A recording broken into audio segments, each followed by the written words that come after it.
জ্বালানি ছাড়াই বিদ্যুৎ উৎপাদন শুনতে অবাক লাগলেও এমন সম্ভাবনাই দেখাচ্ছে ফ্লাইহুইল প্রযুক্তি। বগুড়ায় পরীক্ষামূলক সাফল্যের পর এবার বড় পরিসরে বিদ্যুৎ উৎপাদনের উদ্যোগ নেওয়া হয়েছে। বগুড়ার এরুলিয়ার বামদিঘি এলাকায় স্থাপন করা হয়েছে ফ্লাইহুইল প্রযুক্তির পরীক্ষামূলক ব্যবস্থা। দুটি পাম্প ও একটি ওয়েল্ডিং মেশিন চালিয়ে এর কার্যকারিতা দেখানো হয়। এখানে আমাদের অপারেটিং যে কস্টটি, আমরা 1 ইউনিট বিদ্যুৎ খরচ বাংলাদেশের আমরা জানি 14 থেকে 16 টাকা। এখানে আমার মাত্র 1 ইউনিট বিদ্যুৎ উৎপাদন করতে 1.5 টাকার মতো, অর্থাৎ 1 টাকা 50 পয়সার মতো খরচ হয়।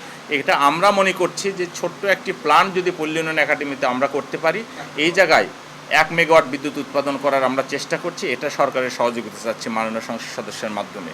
এই সহযোগিতা যদি আমরা এখানে স্থাপন করতে পারি এবং সফল হই, ইনশাল্লাহ সফল হব। আমার গবেষক টিম আমাদেরকে যে রিপোর্ট করেছে সেই জায়গায় যদি এটা করতে পারি, আমি মনে করি বগুড়ার এই ফ্লাইহুইল তৈরি করে আমাদের বগুড়ার যে বিসিক নতুন শিল্পনগরী হচ্ছে, এইটা আমি মনে করি বগুড়ার যে সুখ্যাতি রয়েছে মেশিনারি সেক্টরে, এটা একটি নতুন দিগন্ত সূচিত হয় বগুড়ার জন্য।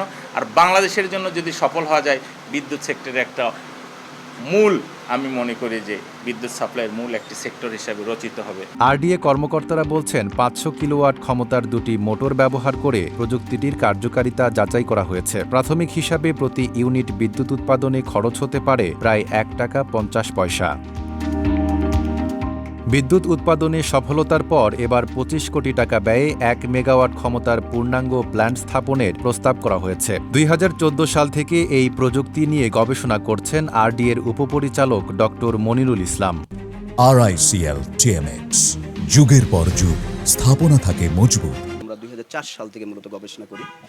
তো আমরা বিভিন্ন সময় গবেষণার মূল যে বিষয়টা ছিল যে আমরা সরকার এবং সারা ওয়ার্ল্ডই সবসময় রিনিউয়েবল এনার্জির কথা চিন্তা করে। তো সেই দিক থেকে চিন্তা থেকে আমাদের হলো যে সোলার যে এনার্জি, এই সোলার এনার্জিগুলো নিয়ে আমরা যে কাজ করতেছি এবং সোলার প্যানেল, মনোক্রিস্টাল বা পলিক্রিস্টাল বা বাইক্রিস্টাল যেটাই হোক, আমরা যা নিয়ে আসতেছি বাংলাদেশে সম্পূর্ণ হলো আমদানি নির্ভর।